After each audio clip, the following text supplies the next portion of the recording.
never forget that warm April evening in 1940, when the first hint reached me that Cousin Willie had reappeared full-blown in the life of our little southern town of Fredericksville, Georgia.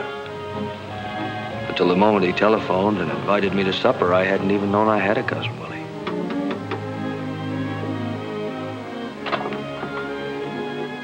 Is this Albert Marbury? Yes, sir. Are you Cousin Willie?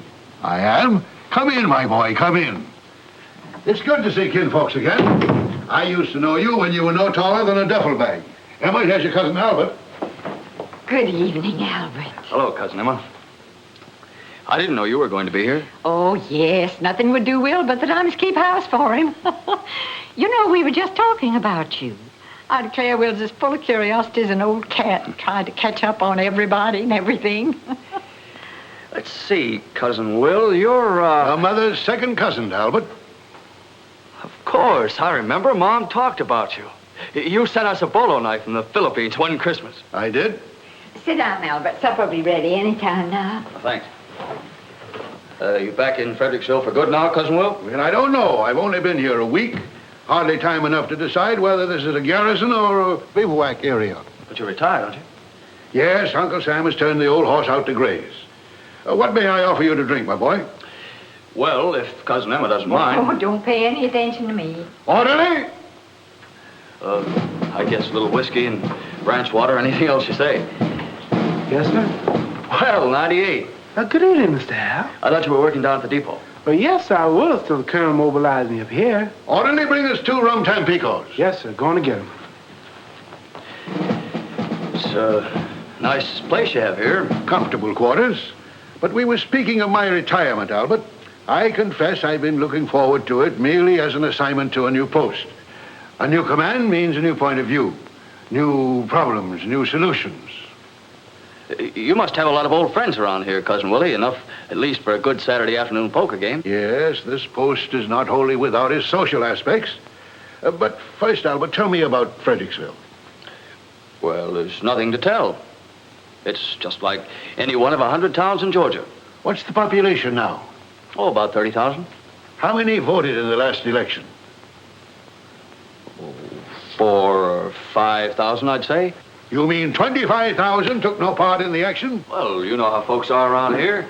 Politics and polite society just don't mix. They mixed when your grandfather was a boy. Perhaps Fredericksville is neglecting its history. Yes, sir. That road out in front was the very road over which the late General Sherman was expected to advance on Fredericksville in 1864. But General Sherman didn't come to Fredericksville, Will. True enough, Emma. Why didn't he? Didn't he think our town was as important as Atlanta? Lots of folks around here have never felt the same about Atlanta since he passed us by, had they, Cousin Em? You aren't still expecting General Sherman, are you, Cousin Willie? Every populated center is always in danger, Albert. Call in your sentries and the enemy appears.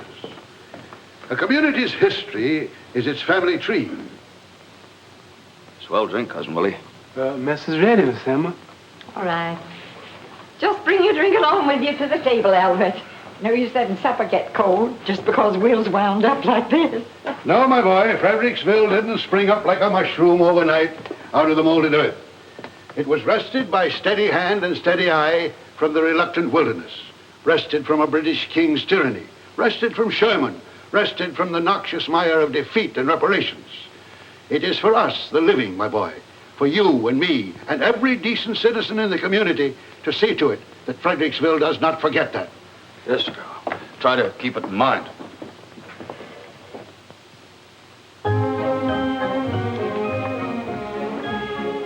By morning, I had forgotten about Cousin Willie, for it was Confederate Memorial Day.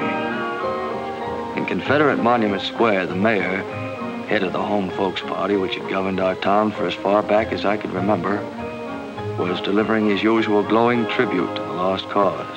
I yield to no man in everlasting pride in that gallant band of gray-clad heroes.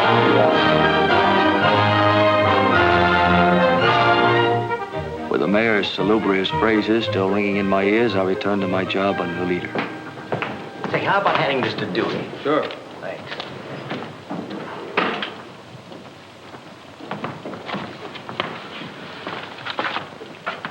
Say, Maybe this isn't going to be such a phony war after all. Give that an 8-column banner, Pete. Nazis sweep through Norway. You got a cigarette, Al? Thanks. What about his honor's tribute to the lost cause? Oh, yes. We mustn't let the war interfere with anything big like that. And to beat that, it's locked. It's tighter than a... Well, that's the trouble of the world today. No faith in human nature. Why do you reckon a dame would want to lock up a few measly cigarettes? Maybe we should have a chisel. Well, there's one thing you can bet on. Miss Carey would never have done such a thing when she was society editor. Oh, Miss Carey was one swell old girl. Oh, the salt of the earth. But this new dame... Yeah. And all these fancy things here, Venetian blinds and flowers and rugs. Yeah, just like I say, there ought to be a law against women in newspaper offices. Yes, sir. Look at this. How come that other paper up the street gets a full-page ad from Cromarty's and we only get 6 inches? Well, I'll tell you how it is, Mr. I Holmes. I know. The news supports the City Hall, and the City Hall tells Cromarty's where to spit. That's about the size of it. Well, it's got to stop, boys. It's costing us money. I want the mayor's speech on page 1, you understand? Yes, sir. What else you got on the stove, Dewey? Well, the British are getting ready to pull out of Norway. No. I mean your locals. Oh, Doc Booten says they're going to change the name of the square. What square? Confederate Monument Square. Change it to what? Tulin Square, after old Pud Tulin. So they're going to name the square after that old crook. Hold up your story on that. Right. Eavesdropper. Maybe she doesn't understand that he was the founder of the Home Folks Party. I understand plenty. The way he lived on the city, the poor white relatives he kept on the payroll. Isn't there anyone around here who'll stand up for what he thinks? My father was still editor of this paper. You know, Dewey, that was another nice thing about Miss Carey.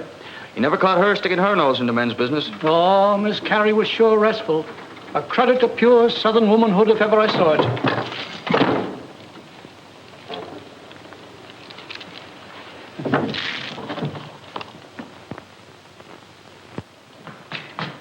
Dewey, I want a Sunday editorial on Pud Tulin. Pud Tulin? He's been dead for 20 years. Well, dig him up. Unless I miss my guess, here's our chance to get in solid with the folks down at City Hall. You know, hit the civic leader angle, talk about what he did for the city. 4 or 2. End it off on the note, the leader takes pride in joining its voice to the clamor for naming Monument Square after its benefactor and so forth. The time has come in the growth of the expansion of our city and so forth, however you feel it. Give it the works. But isn't that dynamite? Listen, I'm from Ohio. Maybe I don't feel the way you Southerners do about these things. I've got to think about the red and black ink on the books. My bosses sitting up in Chicago aren't worrying about what Stonewall Jackson did at Manassas. And let me see it before you set it up. I may want to add something. Be a mighty big surprise to old Pud, I'll bet.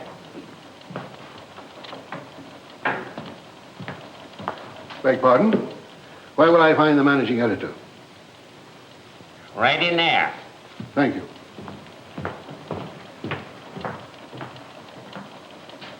I'm Colonel Effingham, sir. W.C. Bourne Effingham, Colonel, United States Army, retired. Good morning, Colonel. Take a chair. Thank you. You're visiting in Fredericksville, Colonel? Not at all. I was born in Fredericksville. My father and my grandfather and my great-grandfather were all born in Fredericksville. To an Effingham, Fredericksville is home. I see. My people have always been soldiers. My grandfather fell at Chickamauga, his grandfather at Saratoga. When Beauregard fired on Fort Sumter, my own father, unfortunately, was only 9. That was a little young. I myself was wounded at San Juan Hill. I was at the siege of Panama. For 50 years, Mr. Editor, the forces of civilization had been held at bay on the Isthmus, unable to join the waters of 2 great oceans. And do you know what blocked them? Gatling guns, mini-balls, superior forces, guerrilla bands, mosquitoes. Well, perhaps one of my boys could fix up a little story for Sunday. Stegomyia fasciata. For half a century, the enemy, less than 1/4 of an inch in stature, blocked the economic march of a nation of 100 million people. It was insupportable. Well, Colonel... We blockaded General Stegomyia, to wit the mosquito. We cut him off from reinforcements. We hammered his communications. So you're back in Fredericksville for good now, Colonel? We sprayed his concentrations with oil. We screened his wells. We put 5th columns of fish in the water to attack his ammunition dumps. But more of that another day. What I'm leading up to, Mr. Editor, is the possibility of a column of war commentary in your paper. War commentary? War commentary? I've read both the leader and the news, and though I realize the news has the larger circulation, your former editor, Mr. Sam Dozier, was an old and honored friend of mine. Well, we couldn't offer you enough, Colonel. We're only a small paper. We haven't got much money to pay. Flood, sir, I don't want pay. I'm offering my services free. Well, I'd like to think it over. How can I get in touch with you? My telephone is 514, sir. Good day, sir. Good day, Colonel. For the love of... Who is that guy? I'm proud to say I never saw him before in my life. Sometimes I wonder what I ever did to deserve things like this. What's the harm in trying it? Are you crazy? Oh, I know it wouldn't be as good as taking on another comic, but you're always looking for something to fill up that page, and he's a local guy. Column 2 or 3 times a week on the editorial page, Mike. But mosquitoes, his grandfather. I know, but this is a funny town, Earl. It's built around grandfathers and mosquitoes. You know, this war in Europe is picking up. Got a lot of people worried. We may be getting into it ourselves. Can't tell. In that case, a lot of the boys will be joining up. And after all, the old boy was a colonel in the United States Army. You don't get to be a colonel in peace times for nothing, you know. It might set well with a lot of folks to think we had a military expert right here in the paper. Yeah, that's... I think you ought to try it, Earl. What have you got to lose? Okay, I'll take a chance. Call it on the firing line. But if you ask me anytime you buy something for nothing, that's just what you get. Did you ever hear of a guy named W. Seaborn Effingham? What's he done? He's going to run a column in our little paper. Column? I didn't know I could write. Anybody can write, Bub. As long as we're going to do it, let's do it right. Build up the old guy 2 or 3 days before you start. Get a few informal shots of the author at work and at play. You better let me handle it. All right, take Jake along to get the pictures. No, I'll do it alone. 2 of us will make him nervous. 2 of us didn't make him nervous this morning. And for my personal information, find out the name of the last lunatic asylum he attended. I can tell him that now. Why, do you know the guy? That's my cousin Willie. Orderly! On the double. Orderly, our guest here wants a dog. Is there an animal on the post? There's old Buck, Colonel. Buck, I don't know him, but have him report here at once. Yes, sir. Oh, hello, Miss Emma. Oh, I don't know what Will's thinking about.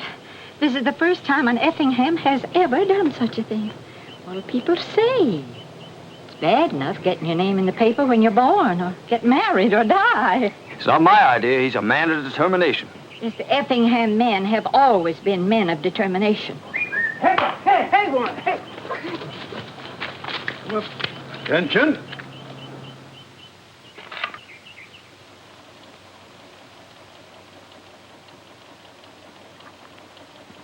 It's got reader confidence written all over it. What's his name? W. Seaborn Effingham. Colonel, United States Army, retired. The dog. Buck. His name's Rover. Our subscribers seemed to open their arms to the pair. First thing we knew, our leading citizens were giving parties for them in the most stylish houses in town. Good evening, Miss Elma. Good evening, Miss Elma. Well, Will. How's the old publicity hound? Good to see you, Clyde. Ellie, how are you? Man, they've certainly been giving you plenty of write-ups. Everybody in town must know Colonel Effingham and his faithful old dog Rover by now. How does it feel to be in the limelight, Will? Well, I'm used to being shot at. Anyhow, Will, we want you to know we're right behind you. Thanks, Clyde. Sorry I can't offer you anything but punch, but if you boys will step out into the kitchen... I've already sweetened it just a mite, Mr. Clyde. Here's to you, Will. And to our good old Billy Goat days together. And to Will's new column. Oh, yes, Colin. Here's your good health. I can't get over it. Old Will here, a colonel in the Army, been everywhere, seen everything, and we've just sat home and kind of mildewed. On the contrary, you gentlemen have made substantial successes in your chosen fields of endeavor. Jesse and you, Sterling, presidents of flourishing banks, and Clyde, head of the Southeastern Fertilizer. Oh, we managed to keep a roof over our heads. Will Effingham! You don't remember me. Clara Breckenbridge. Clara Miggs now. You remember Charlie Miggs? He was at dancing school with us. He was always a lucky dog. I would have known you anywhere, Clara. Still the finest figure in Georgia. Oh, now, Will, there you go, the same old flatterer. I declare, I don't know how you ever escaped marriage. Colonel Effingham, I'm Ella Sue Dozier. I believe you knew my father, Sam Dozier. Sam Dozier, one of the most courageous editors Georgia ever produced. I rank him with Henry Grady. I'm delighted to know his daughter. Well, you probably see a lot of this little girl now that you're fellow workers. Fellow workers? I felt some Dozier had to be on the leader. It's a pleasure to join forces with you any day, my dear. To the ladies, under whose sheltering wings lives the valor of Fredericksville. Excuse me, Ella Sue. Oh, hello, Ed. Colonel Effingham, this is Mr. Edward Bland, professor of economics in the high school. Good evening. How are you, Colonel? Isn't this our dance? Oh, I'm sorry, Ed, but I've been saving this one for Colonel Effingham. Will you dance with me, Colonel? It's an honor, my dear.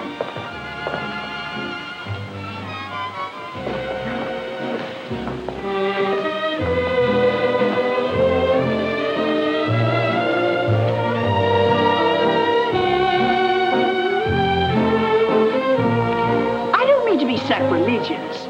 But you know who Will reminds me of, if he had a beard? General Lee. Yes, I can see the resemblance. But I'm afraid General Lee wouldn't lend his name to a column in the public print.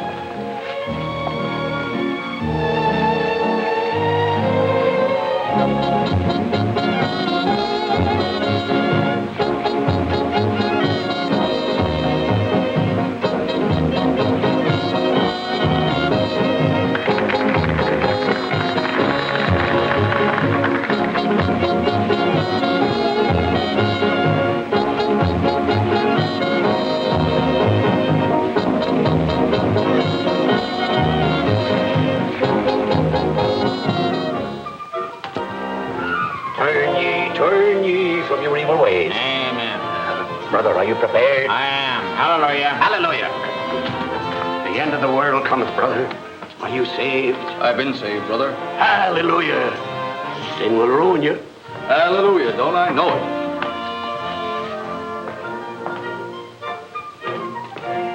Good morning, Albert. How are you, my boy? Fine, Cousin Willie.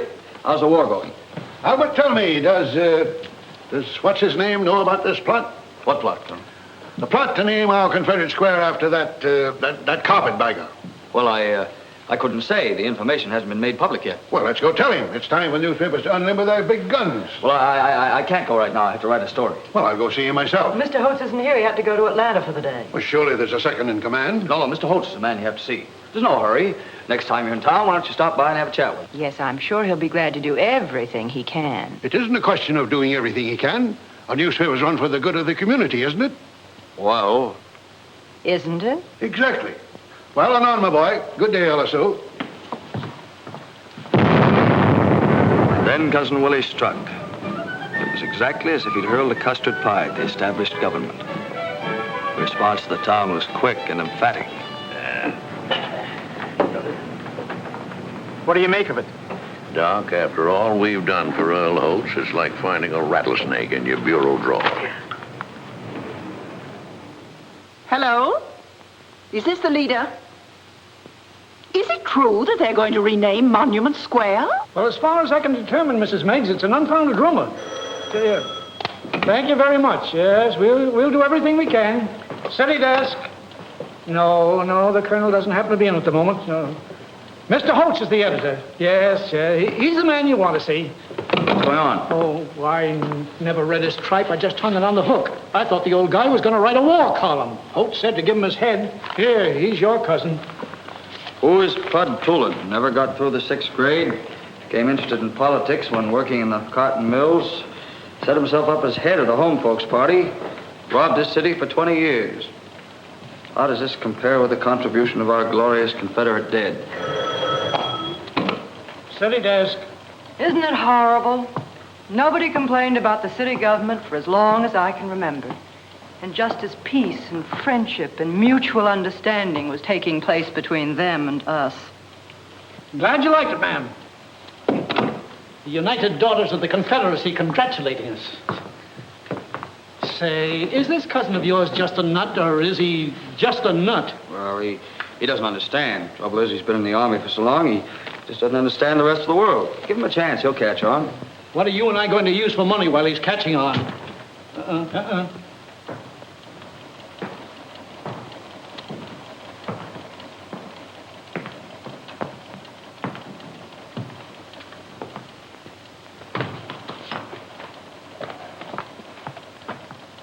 How'd it get by you, Dewey?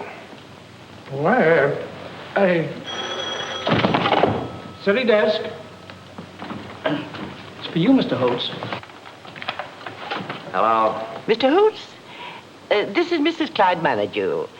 I just want to tell you how terribly pleased I am, how terribly pleased all my friends are with the position Colonel Effingham has taken on your paper in regard to the renaming of Confederate Monument Square. Thank you. Goodbye.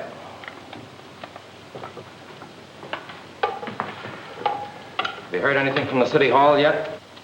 I wouldn't see it unless on the sport page. Seems to me, Mr. Holtz, that if this thing was signed by a special writer, it wouldn't necessarily represent the policy of the paper.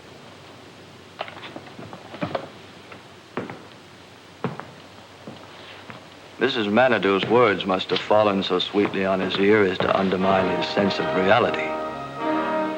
At any rate, his reaction was simply to write a new editorial to fit the circumstances, offered in the spirit of righting a wrong.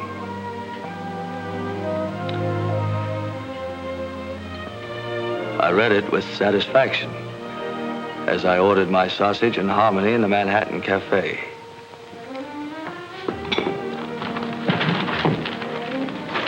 Then I turned the page to Cousin Willie's column.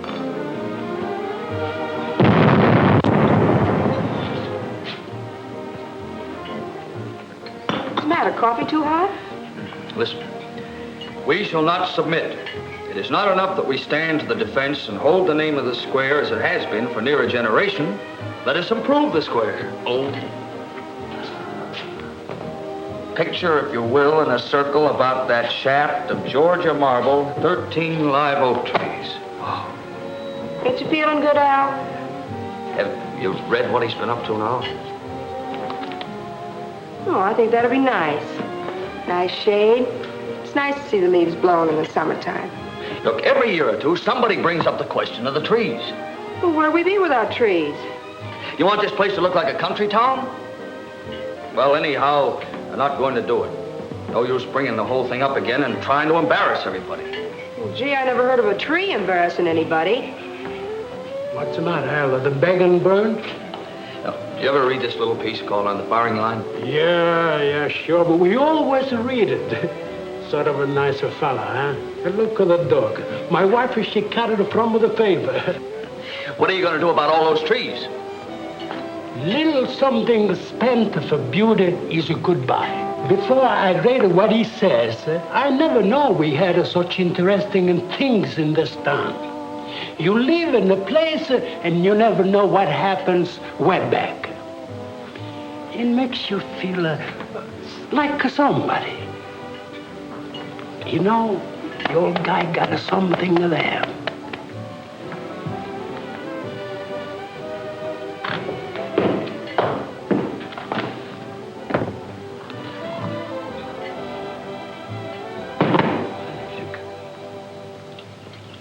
On guard. Straighten your body, man. Straighten your body. Bend your knee. Mr. Consul, won't you rather have a rum Tampico? Position. 1, 2, thrust. Watch your feet, man. Watch your feet. Mr. Consul, I'm going to wash my feet in here, too. Come in, Albert. We're just keeping in shape. Have a seat. Cousin Willie, you know the mayor, don't you? I haven't had the pleasure of meeting His Honor. Well, the mayor's a garden fancier. He loves trees and flowers. Seems to me it'd be nice if you'd consult him about planting those trees. Naturally, he'd like to be in on any civic improvement of this type. You know, take a little of the credit. I don't care anything about the credit. I want the trees. On guard. Touche. They might welcome the chance for the trees just to show their heart's in the right place. I don't know, Albert, whether their heart's in the right place or not. Stand up to it, man. Mr. Consul, are you sure you don't want no rum Tampico? On guard. They're nice fellas. They're only trying to do what's right. Mustn't forget, Cousin Willie, that they haven't had the advantage of an education and travel and that sort of thing like some of the rest of us have had. You'll be surprised where some of those boys come from. Wouldn't surprise me at all, Albert. But I don't see why our biggest and most important project, the administration of government, should be handed over lock, stock, and barrel to a bunch of incompetents. On guard. But, Cousin Willie, I don't think you're quite giving the boys their due. Due? When we turned on the malarial mosquitoes in the canal zone, do you think the mosquitoes were not getting their due? On guard. Somebody has to run the government. The citizens won't do it. If it weren't for the Home Folks Party, there wouldn't be any government at all. Is it your impression, Albert, that these people are acting as trustees until such time as the citizens come of age and can take over the government themselves? Well, anyhow, I think you ought to have a chat with the mayor sometime. All right, I will. Orderly, bring the car, please. Can I drop you by your office, my boy? Well, you're not going to see the mayor right now, are you? As soon as I can change my clothes. Well, there's no hurry, Cousin Willie. Any old time will do. Son, when you get to be 65, it's a good time to hurry.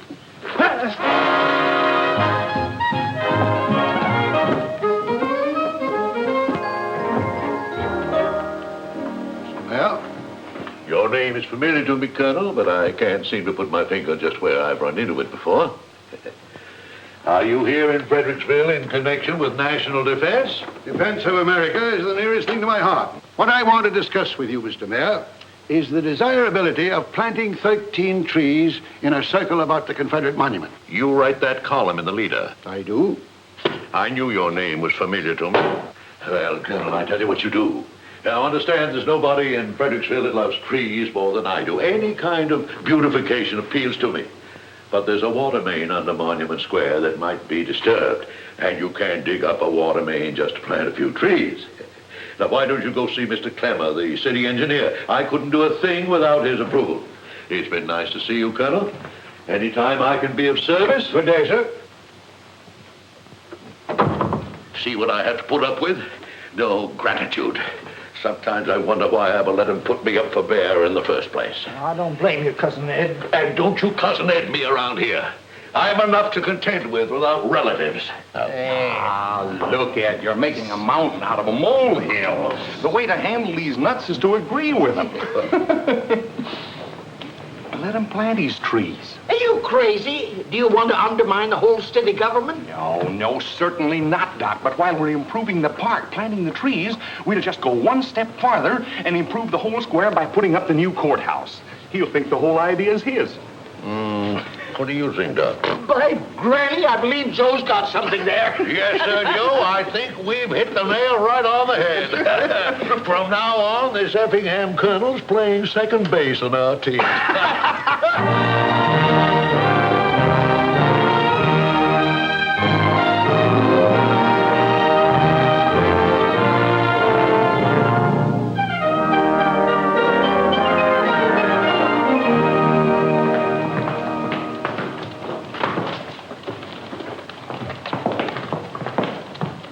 So you're going to tear down the courthouse?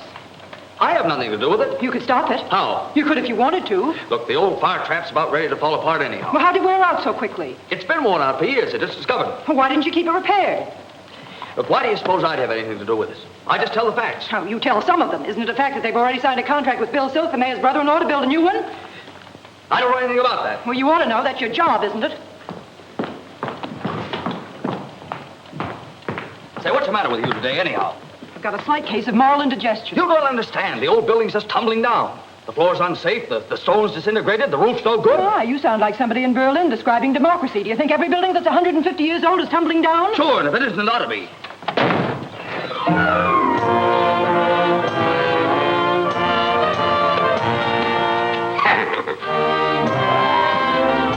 The end of the world coming, brother.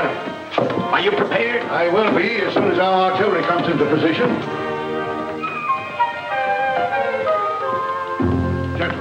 You'll have to excuse me, Colonel. London's just been blitzed. Just a moment, if you please. May I presume to ask, what is the attitude of this newspaper regarding the destruction of that fine old landmark, our courthouse? Oh, later, Colonel, later. Dewey, get this set up. I've searched your column for a word of condemnation of this diabolical plot, but I could find nothing, sir. I'm afraid you don't understand, Colonel. The courthouse is in a pretty dangerous condition. Who says so, may I ask? The two best structural engineers in this section. Local engineers. The condition cannot be determined except by a man from out of town. One who has never even heard of this courthouse. When I was in the canal zone... Excuse me, Colonel, I just remembered a date. I had the privilege of seeing the great Miraflores locks hewn out of the jungle. One of the greatest feats of skill in that entire monumental project. The man principally responsible was the Captain Hickok, now Major, U.S. Army Corps of Engineers. Major Hickok is now retired and living in Atlanta. Let him look at this building. He'll tell you whether it's falling down or not. Colonel, nothing would give me more pleasure than to help in getting your friend this little job. But no loyal citizen of Fredericksville wants to ask Atlanta anything. Besides, there's the cost of bringing him here. Good, sir. I'll get him here for nothing. Doesn't that imply a lack of confidence in the government? It certainly does. I've discussed this matter with a number of responsible citizens. And they agree that the leader, true to its name, should sponsor a movement. What responsible citizens? People you know. They'll come forward when the time is right. Never fear.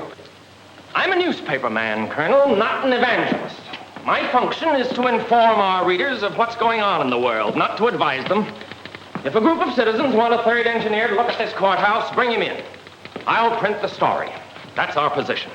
As you say, Mr. Editor.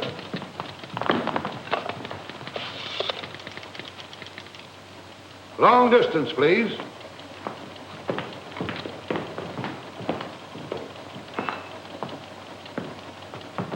You never get anything for nothing. I always did know that. You got me into this. Remember, I told you what would happen. All I said... And you, don't stand there with your mouth open. Do something. He's your cousin. I tell you, no private citizen has the right to go meddling in public affairs that don't concern him, pulling us into it. Confound it, it's sedition. Deputy Major Hickok, Walnut, 1483, Atlanta. Now, I don't want to reverse the charges. Charge it to the leader.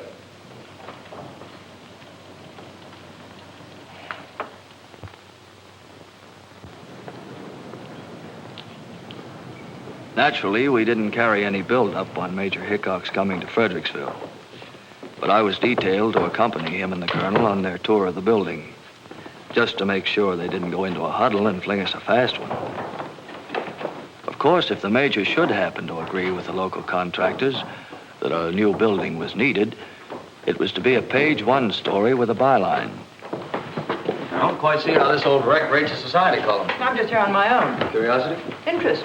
Trying to check up, Trying to make sure I won't draw any wrong conclusions. Possibly, or print them. How do I get up onto the roof? Right this way, gentlemen.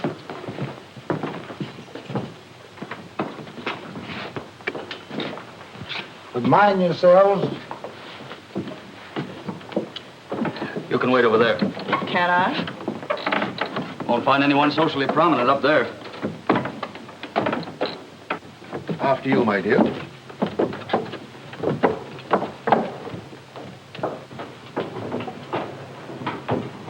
Fire up here? Way back, just after the war. War between the states? No, sir. That other war. Surface charm. I'd like to see the rope.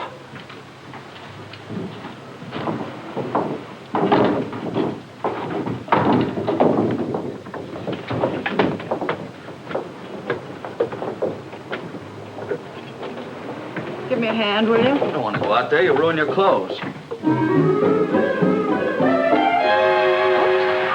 Sorry.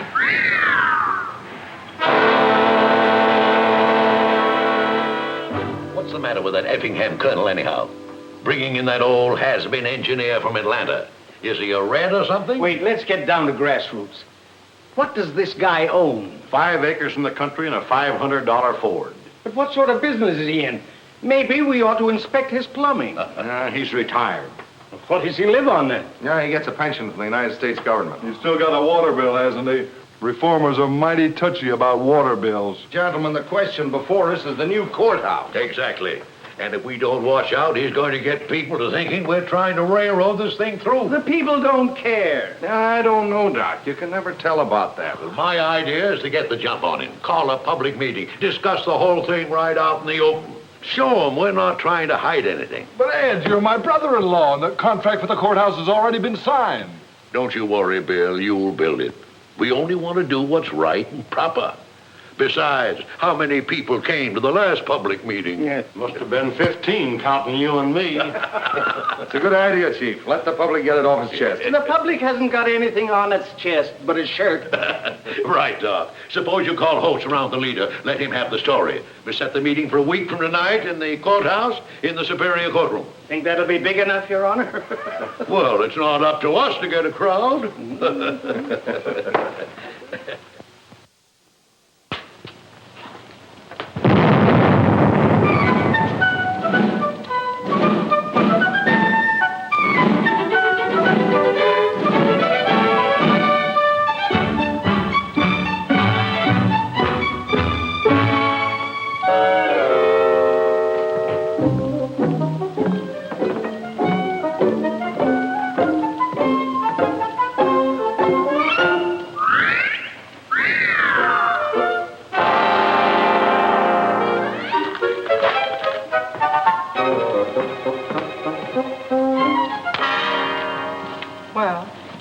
I don't like subtlety. Maybe you like petitions. Petitions? Would you like to sign one? I would not. What sort of petition?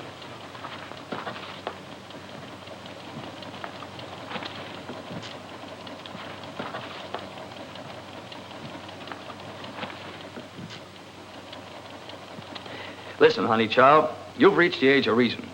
Do you really think free people in a free country are going to sign their commercial death warrants? I'm not asking you to sign. I asked you if you want to. I have nothing against the old courthouse.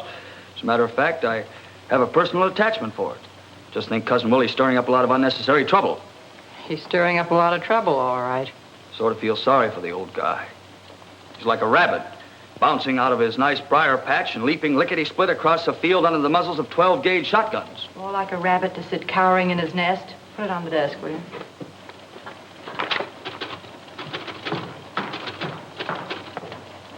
Oh, Al, the National Guard's just got in some new 30 caliber machine guns.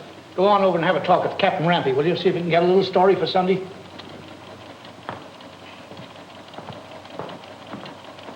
Well, it's water cooled. This is your water jacket, your hose, your water can. It fires from a belt of 250 rounds. And it fires at the rate of 500 to 550 rounds per minute. Not steadily, of course, but in short bursts. Then a funny thing happened. The captain talked and talked, but I didn't hear a word he said. Services from right to left, the transverse. I just kept looking at that uniform and wondering how Ella Sue would like me in it. Well, here, this field manual will tell you all about it.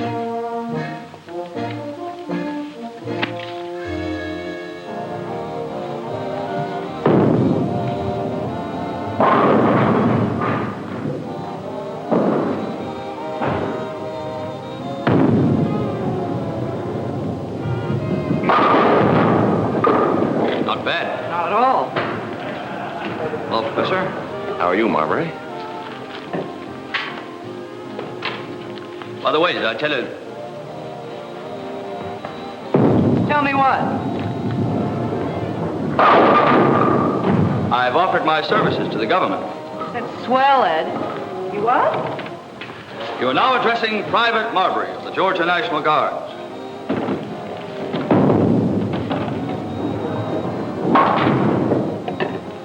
I don't understand. Nothing to understand. Democracy is threatened. I reach for my gun. It's as simple as that.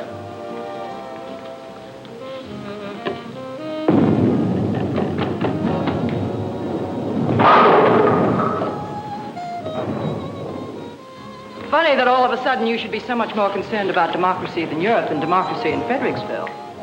My dear girl, what happens in Europe is directly connected with what happens in Fredericksville. We can't isolate our town and forget all about Europe.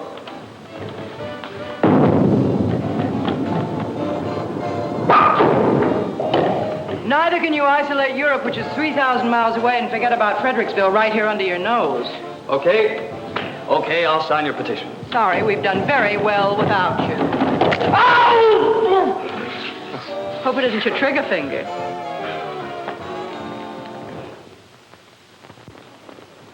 Thursday night was more fitting to moonlight and mint juleps than to public meetings. But to everyone's amazement, there was quite a turnout. We'll stay together, ladies. Mostly widows and old maid aunts. They know as much about running a town as a jackrabbit. Yeah, but they're the talky type.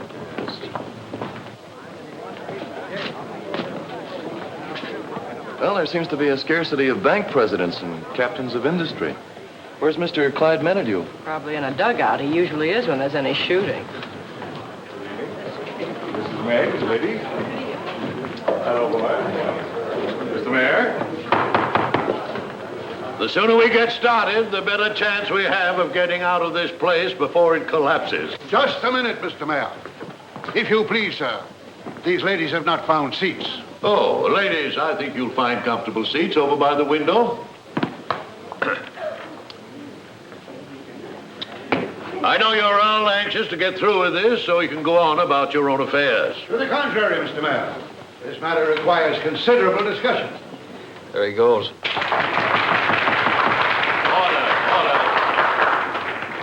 We've invited you here tonight, ladies and gentlemen, to express any opinion you may have as to the disposition of this old building. Now, I'm going to ask the clerk to put into evidence as Exhibit A the reports of 2 independent contractors who have examined the building. All so sweet and legal. Nice-looking couple. Lovely. From that report, ladies and gentlemen, you'll be able to see that it is not a question of what we would like to do with this grand old building. It's a question of what we can do. Mr. Mayor, before presenting a petition to repair this building, I'd like to have your permission to read a report on the state of this edifice. A report by Major Anthony T. Hickok, United States Army Corps of Engineers, retired.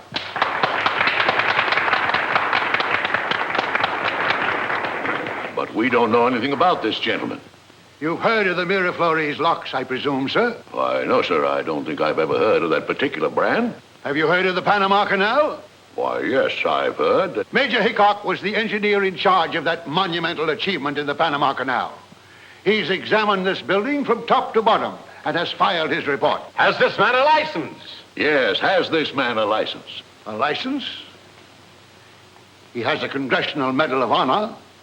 Mr. Mayor, I move that the chair accept the Major's report in evidence. Certainly. I was just about to make the same suggestion. Proceed, sir. That the structure should have been allowed to deteriorate to such an extent as now is a matter of apparent negligence, concerning which it is not my duty to report.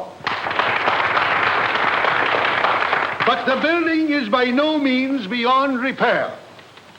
To destroy such a dignified and harmoniously proportioned structure is something which the pride of this community should go to great lengths to prevent. The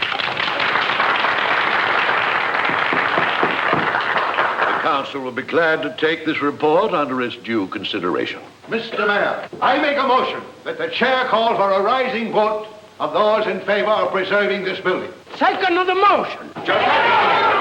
Just a minute, if you please, Mr. Mayor. Mr. City Attorney.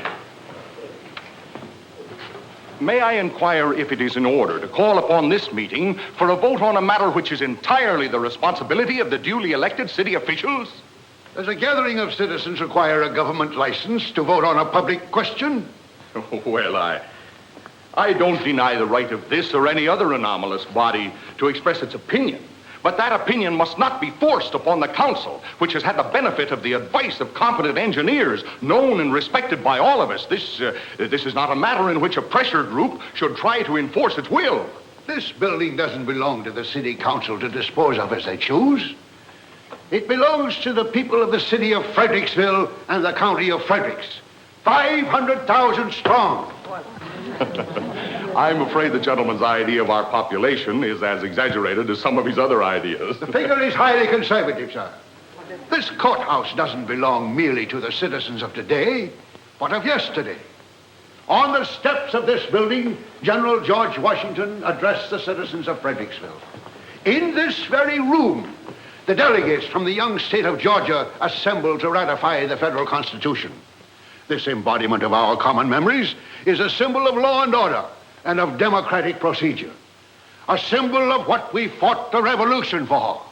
It represents a heritage of our free government, handed down to us through perilous years. It belongs to every citizen who trod these streets before us. It belongs to every citizen who will tread these streets after you and I are gone, sir. No, the figure is not exaggerated. The only exaggeration is in naming any figure at all, for the owners of this building are as impossible to number as the generations yet unborn.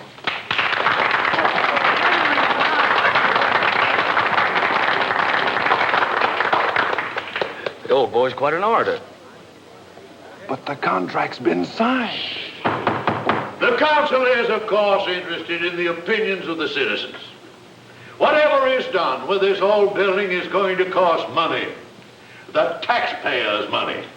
And it is our duty to see that that money is well spent. Now, in order to either rebuild or repair, we will need WPA help. If a grant can be secured from the WPA, it will take care of 1/3 of the cost. But the WPA is not interested in repairing old buildings. However, there is every reason to believe that a grant of 1/3 can be obtained toward building a new courthouse. May I ask, what would be the approximate cost of these two projects? Approximately $375,000 for a new courthouse. And for repairing? $390,000. You mean to say it would cost $15,000 less to build a new courthouse than to repair this one?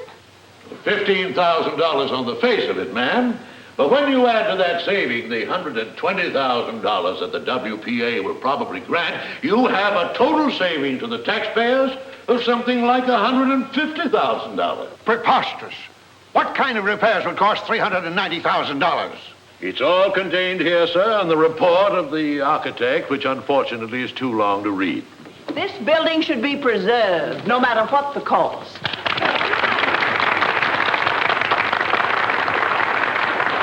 I question the figures submitted for the cost of repairing this building. Objection noted, sir. Furthermore, no matter how much is spent on a new building, you cannot buy for it the history and dignity of this one. Unfortunately, the city government cannot be conducted on mere dignity. We are entrusted with a duty of providing the county with safe and proper means for carrying on its business. Has the WPA already agreed to grant $120,000 for a new courthouse? Why, I move the meeting be adjourned. I second the motion. It is moved and seconded this meeting be adjourned. All those in favor say aye. Aye. Opposed? No. Motion carried. Meeting adjourned.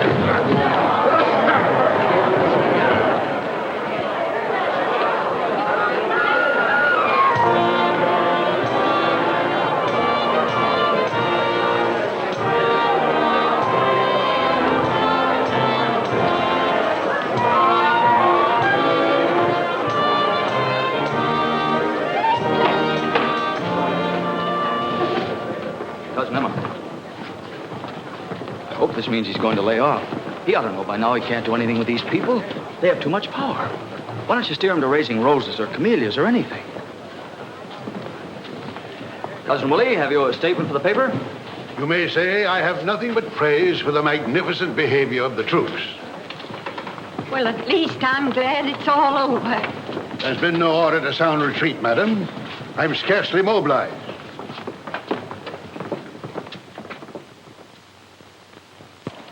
Write an editorial to go with it.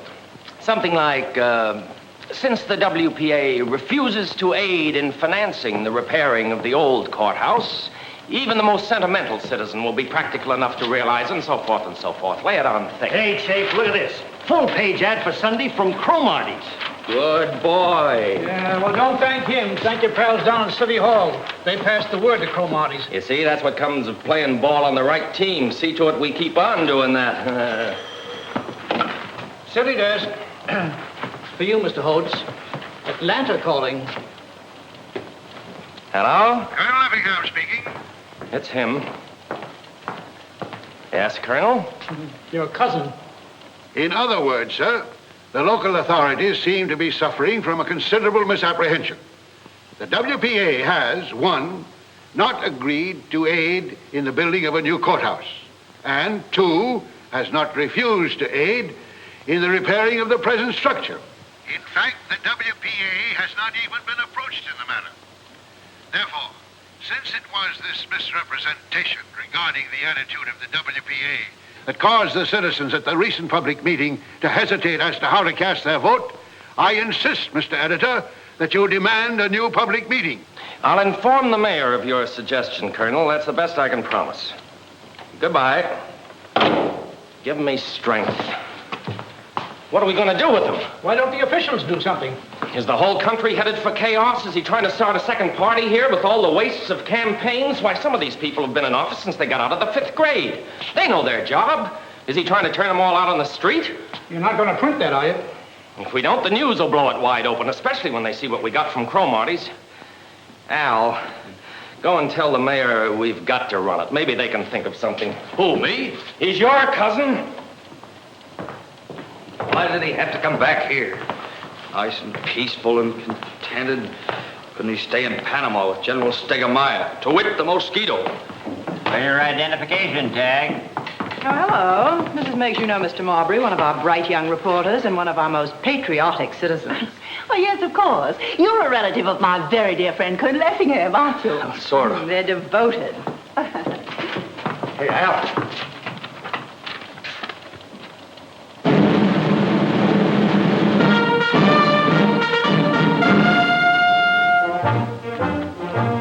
Congratulations. Thanks.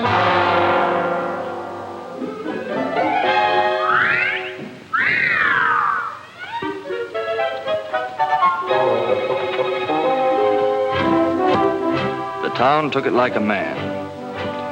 2 or 3 people called in about the meeting, but they were mostly just surprised or sorry. There was no suggestion of resistance. My dear, the fault lies with the High Command. We made the tactical error of withholding our reserves too long. The time has now come to throw in our storm troops and our capital ships. Then you're not discouraged, Colonel? Discouragement has no more place in a soldier's equipment than an inner spring mattress. To our capital ships. Full speed ahead. And as Admiral Farragut said, you know, about the torpedoes.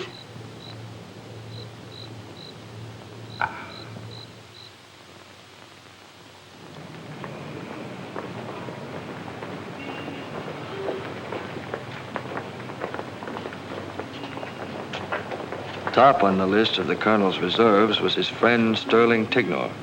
Well, what do you want me to do, Will? I want you to help us save this fine old courthouse. It belongs to the people, and the people want it saved. Will, let me tell you something. I've been watching all this to do about the courthouse. It reminds me of somebody trying to open up a can of sardines with a pocket knife. You're going about this the wrong way.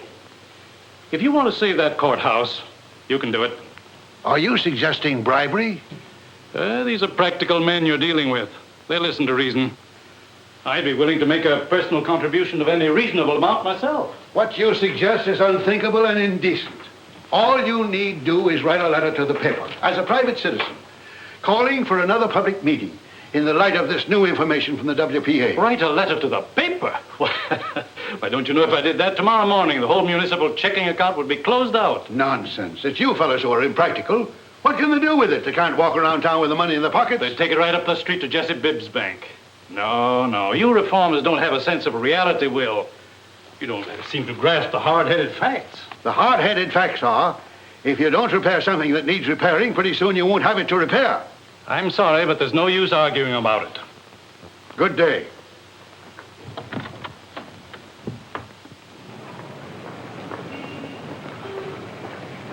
I'm sorry, Will, but you're making a mistake. A great mistake to antagonize these people. Antagonize? Do you advocate appeasement? No, but what you're proposing is that I stab my stockholders in the back. And that I most assuredly will not do. What about all the widows and orphans who own stock in the Bank of Fredericksville? Fudge, sir. What about all the widows and orphans who own stock in the city of Fredericksville? What are you afraid of, man? No citizen has anything to fear from a politician. The young men of this town will be going off to war soon. They've volunteered to serve their country in time of war. When they come home, they must be prepared to volunteer to serve their community in time of peace. To confront every enemy of progress wherever he shows his head. What sort of example are we going to set them? I'm sorry you won't see this realistically, Will. Idealism is all right in its place, Idealism is everything, Jesse. Without it, you go stumbling along in the dark day after day. It's your match in the Dark Tower. Oh, romantic, then, whatever you want to call it. There's nothing more romantic in any of us than to think we are not romantic. We are such stuff as dreams are made on. Well, never mind. There's one man in this town who sees things the way I do. Clyde Manadoo. He can buy and sell the lot of you bankers, and you know it. I let him call the tune. We'll see if you fellas dance. Yes, sir, I should have consulted Clyde Manadoo in the first place. He'll put a stop to this invasion.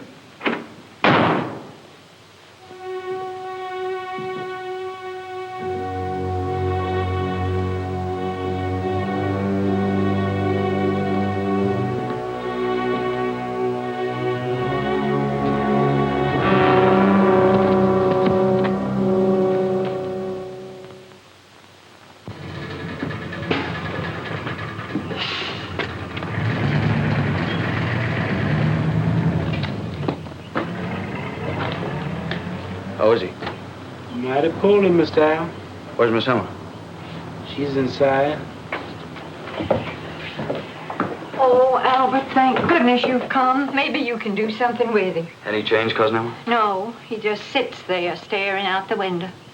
Ever since his best friend, that Clyde Manadue, turned him down, the whole fight seems to have gone out of him. He just can't understand it. Clyde Manadue, of all people. Have you been able to make him take his medicine? Yes, that's what worries me. He takes it without hardly any fussing at all. And you know how cranky he used to be about medicine. It's not like Will to give in so easy. Could I see him? Yes, go right on up. Maybe you can do something with him. Oh, stop playing that thing about he can't hear himself think around here. I ain't playing none, Miss Emma. I ain't touched it since the colonel... Well, then play it. Stop acting like there was a funeral in the house.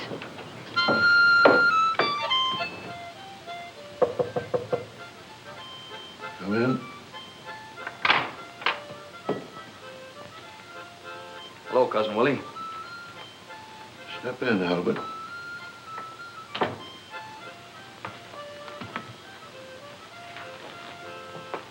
I just thought I'd stop by for a minute before we leave.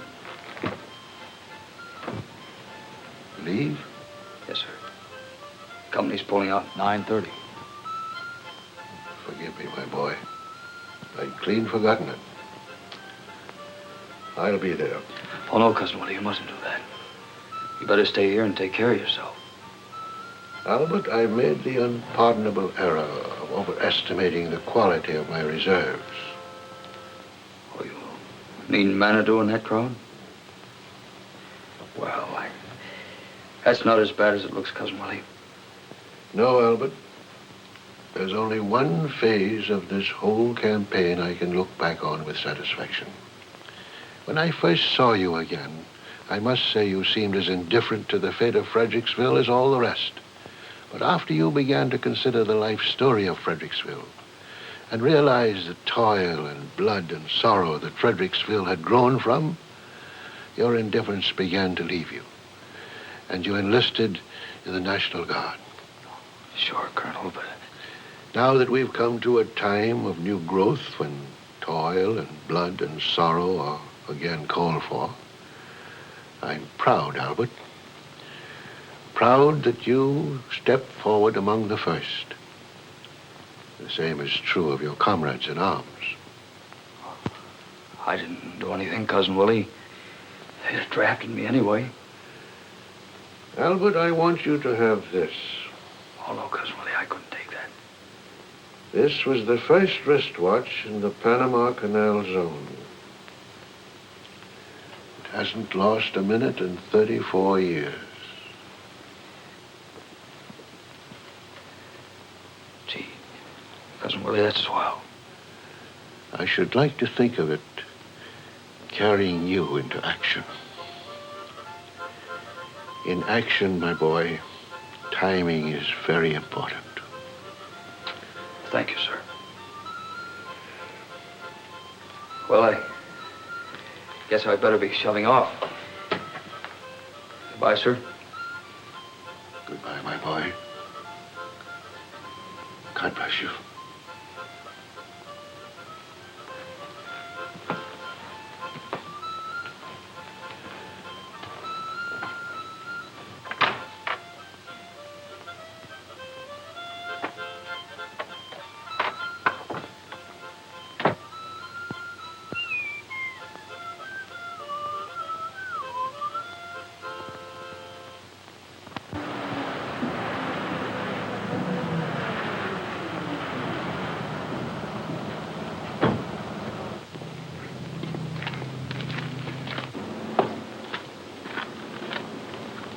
Hello, Dr. Evans. Oh, good afternoon, Albert.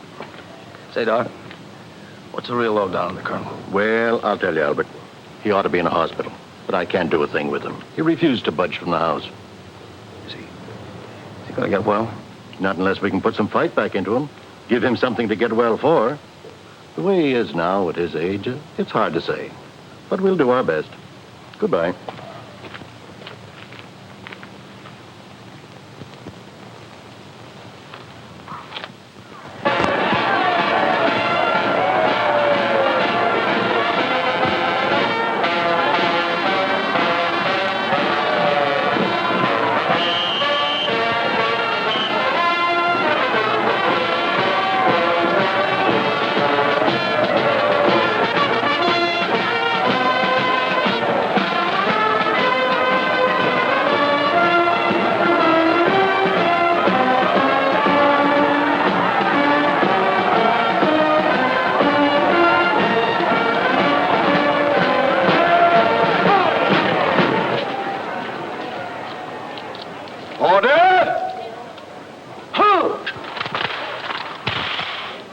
Right! Freeze! First Sergeant.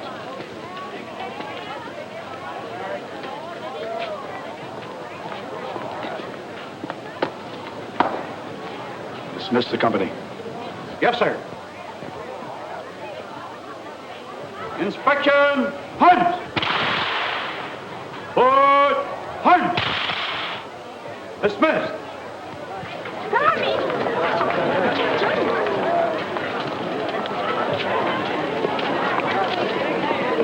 Hello? So you've come to cover the story, have you? Well, you don't think I came to see you, do you? Ella Sue. You want something to eat, soldier?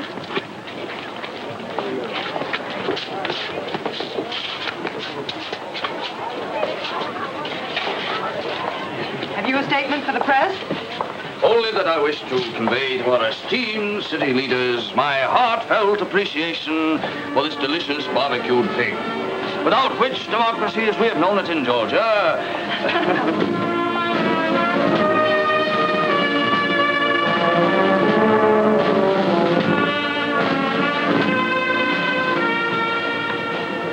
You know, I think you ought to hang a service star on the door of the society department. Why? You got me into this. Me? Thought you'd like the uniform. Oh, Albert, this is so sudden. Remember that day at the courthouse, up in the catwalk, when the wind blew your skirts up? Now, Albert, how sweet of you to notice. Guess that was a turning point in my life. Oh, I'd seen your legs before, but they never impressed me as being anything unusual. Just run of the mill. Suddenly, I realized there was something about them that didn't seem to fit in with that fresh little dame in the office who hid her cigarettes. I mean, there was something sort of special and personal. I didn't even suspect you knew I had legs. Just began to bother me, that's all. You mean there's something profane in your feelings towards me? Definitely. Oh, Albert, you are nice. After that, I never felt the same towards you, towards anything for that matter. That I thought maybe you'd like the uniform. Why didn't you tell me? I reckon I couldn't figure out how to say it without getting serious. Seriousness won't hurt you. Oh, listen, honey child, I'm a Southerner. Seriousness is one thing I'm scared to death of.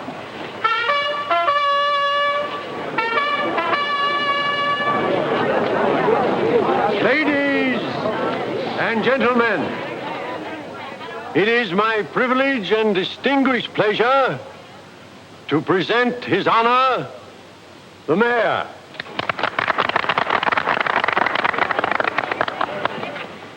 This is a red letter day in the glorious history of Fredericksville, when the sons of Georgia once more answer the call of duty. Words fail me to express the gratitude that we, the citizens of this community, feel for you young men who are going forth like your fathers of old to preserve and protect our way of life and the ideals of government of the people, for the people and by the people. Some of you may even be called upon to make the supreme sacrifice in defense of our ideals and our homes. But boys, I want you to remember this. You can always count on the folks at home. And when the war is won, you come marching back in triumph, you'll find the home folks right here waiting for you. And the home folks party.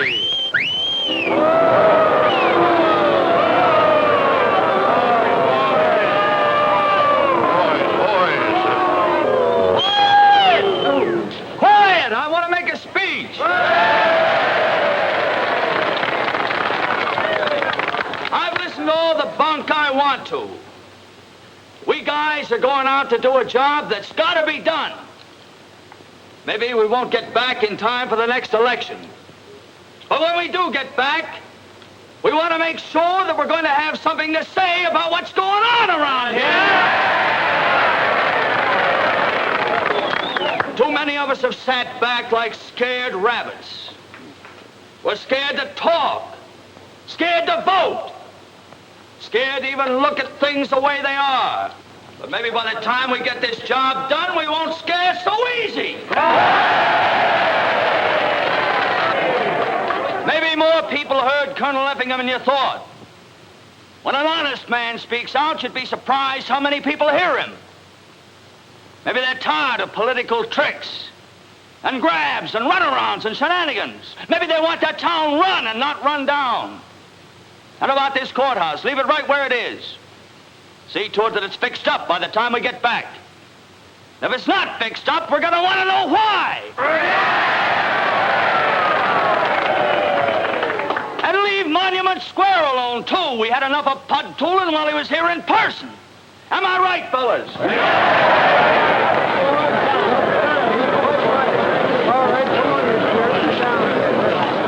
All right, what's your answer, Mr. Mayor? We want it straight. Boys. And we want it right here in front of the whole town, so there'll be no stalling. Well, Come on!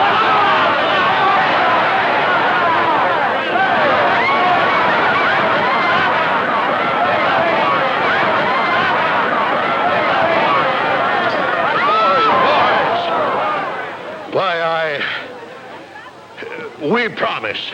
You know we wouldn't do anything to harm that grand old building. That's all we wanted to know. So long, everybody. Forward. Goodbye, Elson. Darling.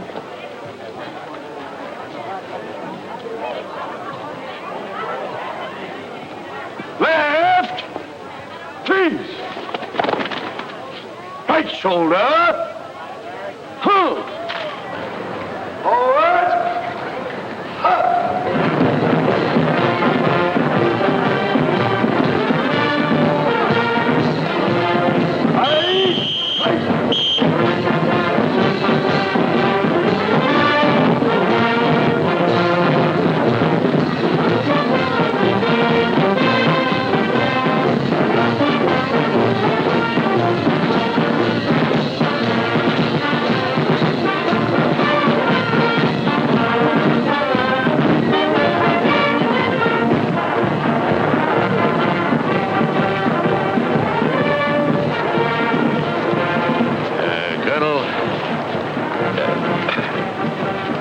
I'm sorry, Will. I was wrong. From now on, you can count on me. And the others, too. Yes, Will. Good luck, Will. Colonel, you want to hurry and get back on the job? We need you. Colonel? Great column, Dewey. I always said so. Oh, that's right, Earl. You did. Always.